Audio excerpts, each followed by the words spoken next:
Hello everyone, so this feels like a blast from the past of sorts, doesn't it? It doesn't feel like it's been too long since I last spoke about James Charles, given that this clip of me regularly goes viral on TikTok. It's James Charles and nonce. We really must consider this as a possibility. Didn't particularly age well, but I had somewhat of a gathering the other day and James Charles released his new apology video. Apology, open discussion, plea for empathy, whatever you want to call it. And the people at my gathering wanted to watch the whole video. Clearly I am shit at hosting. And I want to call the video manipulative, but I will. It was manipulative. I'm going to be giving you somewhat of a lowdown for the situation in just a second. But before we get into that, whether or not you like James Charles, whether or not you think he's a bad person, if you believe all of the people that have come forward, if you only believe the 2 people that he has verified, no matter what you think of him, there were decisions that were made going into the video an open conversation. I don't know if they were his decisions, if they were decisions made by a legal team or a publicist, but I believe those decisions were calculated to elongate James Charles's career as an influencer. But what did he do? In early April, James uploaded a video titled Holding Myself Accountable, in which he admitted to inappropriately texting minors on 2 separate occasions. One was a year prior and one was more recent. He denied all allegations of grooming, claiming that he only flirted with these people because he believed them to be 18 years of age, something which he claims they had lied about. But in the video, he claims that these conversations should never have happened and that he was desperate. I'm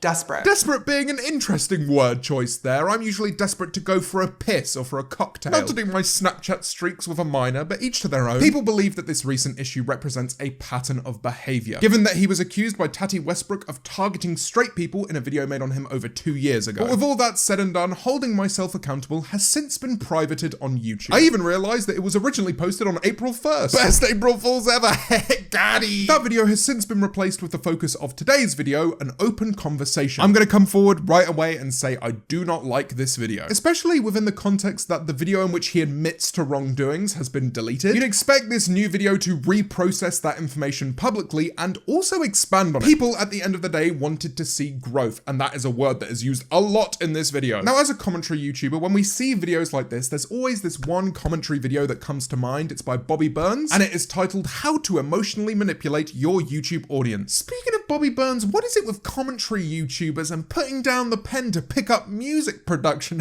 What a look. My new music video for Wake Up dropped a few days back. I've been working for months on this, so I'd really appreciate it if every single one of you went over to the music video after watching this one and showed it some support. Add Wake Up to your playlists on Spotify. Donate your blood to me. I am your god! Seriously, I have put so much time and energy into this Wake Up project. Please go and watch the music video. Let me know what you think. All of the links you need will be in the pinned comment of this video. In this video, Bobby Burns speaks very eloquently about some of the ways in which YouTubers have been able to effectively manipulate their YouTube audiences. Let me do a little demonstration. Okay, I'm actually doing this. These techniques are used by YouTubers to overly portray the sentiment that they're feeling. Dramatic moments, if you will, to get you on the same page as them. In short, it's calculated. Even if you want to claim that James's video is unscripted, it's not as if he just turned on the camera and decided, today is the day I re-enter the internet. Like a participant in the UK's National Giant Vegetables Championship, it has to be measured. Now, Bobby's lists of signs you are being emotionally manipulated by a YouTuber has aged rather poorly. The example I gave earlier of sighing and having a candid moment with your $2,000 camera where you can't believe you're actually doing this. You'd get memed hard for doing that in 2021. So I figured I'd update you. I'm going to be giving you a list of things that James Charles did to emotionally manipulate his audience and the world in his latest video. Topic structure. I feel like this is a good place to start because I can give you a comprehensive lowdown of what James Charles does in this 30-minute video. It's also very easy of me to give you the structure of his video because he does it himself in the first 10% of it. For any of my viewers that have spent some time in higher education, one, I hope you're okay. And two, if you were to transcribe this video, it would read a lot like an essay. It would probably get a 2-1, although he would have much preferred a 1-6. From around minute 4 to minute 8, he talks about all of the occurrences which led to his previous video, and he says he has no problem holding himself accountable for the things he did do. The most explicit admittances of guilt here are in the first minute of this section. He then spends 14 minutes talking about the fake news in this situation, accusations which he claims are false. It's most definitely important to address those fallacies, qualities, but it stuck out to me that James spent 3 minutes talking about what he did do, to then spend 14 minutes talking about what he didn't do. In the 13th minute, he calls people making content around their interactions with him violating and dehumanizing. In the 18th minute, he talks about someone hitting him in his own apartment, although they were there initially on a romantic basis. And in the 21st minute, he claims that it would be stupid to come back to social media and pretend that nothing ever happened. Honey, you only spoke about it for 3 minutes. All of these moments seek to humanize him, and the structural weighting of the video very much contributes to that. You hear 3 minutes of things that James did do and how much he repents for them. He then spends 3 times the amount of time talking about false accusations and how he was unfortunately physically abused. And whilst it is tragic that all of these things happen to him, they aren't the reason people continue to cancel him, and they turn the viewer's attention away from that very fact. He then spends 8 minutes further diluting the video, talking about more trivial matters as he hasn't spoken to his audience in months. For example, he had a fantastic birthday getaway the month after he was cancelled. If you ever wanted proof that your tweets mean nothing, here it is. I don't think I've ever seen someone have so much fun, let alone someone who's just been accused of grooming. Now, a lot of you may be confused why this 8-minute segment exists in a video titled An Open Conversation. Like myself, you may have assumed that this conversation would be about the allegations, not about the type of icing he used on his Victoria sponge. We did slip and slides. We were like slipping all around in the water, which was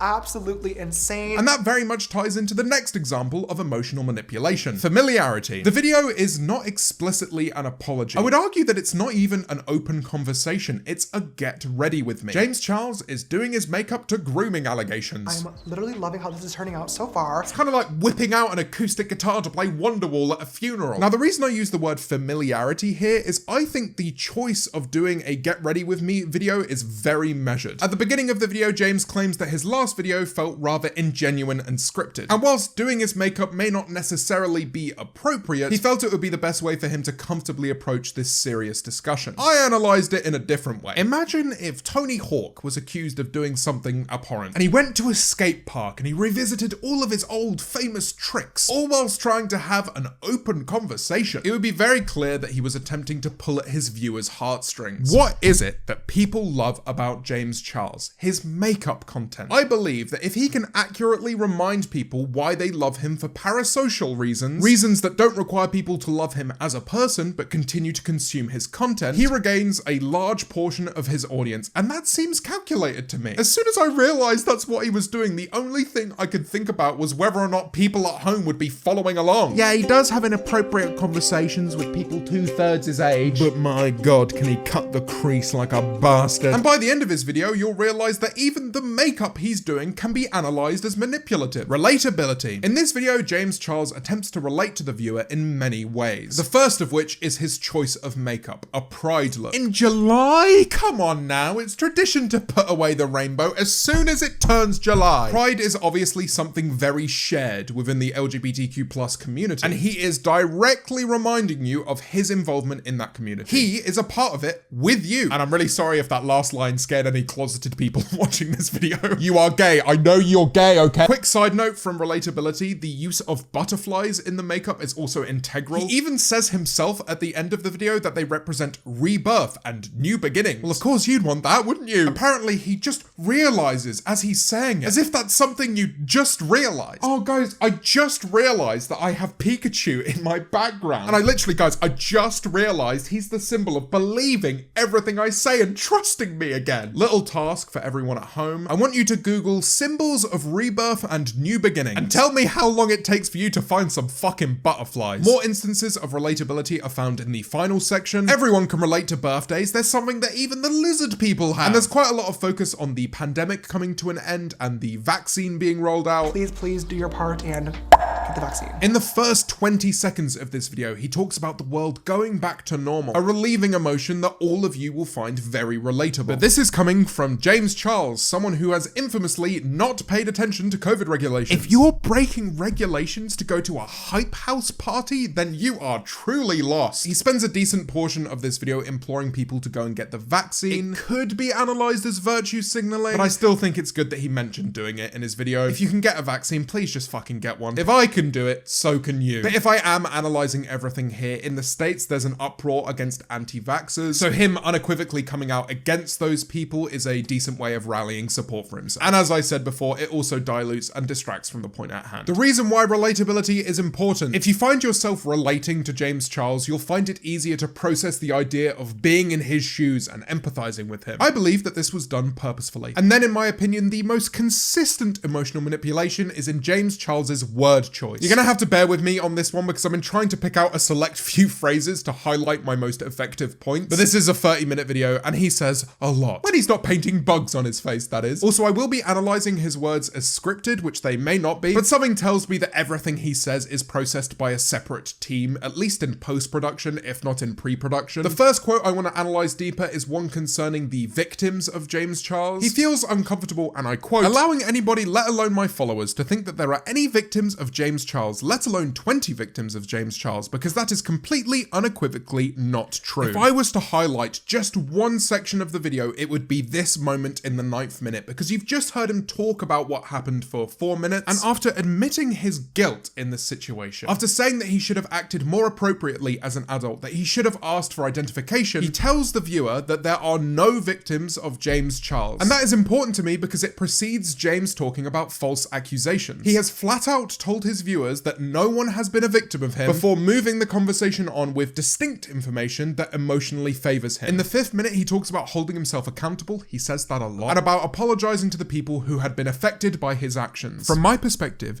if you have affected someone with your actions to the point where you feel the need to apologize to them, they are a victim of your actions. They are a victim. It's a real brain freeze moment when you're watching this video, because on one hand, he says that he hasn't acted appropriately, and then on the other, he says his actions haven't affected anybody. Furthermore, rather than speaking objectively about what happened, James turns to rather emotive language. He details his own experiences and mentalities. Although he does address the situations as inappropriate, he ends up reverting more to phrases like upsetting, embarrassing, weird, and that sucks. It certainly makes him seem a lot more human. You're not consistently listening to someone's admittance of guilt, but rather their emotions following their admittance. That being said, he does like to shift the blame onto other people. One of the first things that James says in section 2 of the video, where he addresses the true allegations, is that he was super upset that they had lied about their age. Within 30 seconds, he moves the blame back onto himself, that he hadn't got the correct information from the minors, that he was the adult and that he should have been more mature. Then a matter of minutes later, he says, "I have been made to look stupid," which kind of gives him a passive role in this scandal. Once again, this is contradictory. You can't take the blame for something, claim that it was your actions that caused it, and then say that you're the one that has been made to look stupid. You have made yourself look stupid. He used the phrase "look" elsewhere too. Before the last quote, he says, "It really looks as though I've made no progress." To which I'd say, if it swims like a duck and quacks like a duck, it's probably a fucking duck. You are the one who has admitted that one of the victims was a year ago, that another one of the victims was more recently. You were categorically not making progress. The reason why this language is important is because when you say that something looks a certain way, you are suggesting to the listener that the truth is otherwise. But I'm not the one who's contradicting that statement. You have told us you have made no progress. You claimed you were culpable for this scandal. You have made yourself look stupid. 2 other word choices I find interesting, but on a smaller level. He doesn't want to call this a scandal. He says that it dumbs down the severity of the situation. It doesn't. It's a scandal. Whilst he is saying that the reality is worse than a scandal, it also removes the description from the situation. It is a scandal. James telling people that it isn't a scandal shouldn't stop people from talking about it as if it is one. The other little thing is at the end of the video, he says it would feel wrong asking for likes. It wouldn't feel wrong for me. Like my fucking video. It's the equivalent of saying to your grandparents, "Oh, it would be wrong if I asked for money to get an ice cream." If anyone feels any sort of empathy for you, they'll buy you a fucking ice cream. They'll like your video. Now, I want to end this section by talking about growth, which I am used to talking about because I am most definitely not a shower. This word is repeated consistently throughout the video, and it's clearly been highlighted as a term that James should go to as much as possible. The reason why it would be flagged as important is at this point, anyone could make an apology video and gain back some of the audience that they lost. Public opinion in general, however, seems very dependent on the idea of change. And the more times you reassert the idea of personal growth, the higher the chance of them believing it. In the 2nd minute, he talks about getting therapy and growing. In minute 6, he mentions spending 2 years changing his behaviour with guys, even though the victims of this case were last year and this year. In the 16th minute, he says that he's not going to do something like this in the future, and that he hopes that there are people out there willing to let other human beings learn and grow from their mistakes, something which over the last 2 years he has proven that he has not done. The idea that he hopes people out there are willing to understand that he is learning and growing almost flips the situation back on the interpreter. He's learning and growing, so why wouldn't you accept it? His word choice here reasserts the concept of change, and it also states that the next stage of cancellation is upon us. Rebirth. Butterflies and shit. It is now your choice to decide if you will click on his next makeup video. But whether or not you believe that James Charles has changed or even will change is not the point of my video. You can love the guy, you can hate him. I just think it's important to note that when you turn on a camera, when you click record on your audio, everything you say and do is measured. Every single word of the video you're watching right now is scripted. If I didn't like something I said in this video, I will cut it before posting. But this video by James Charles is far more measured than most, because he has far more to gain and far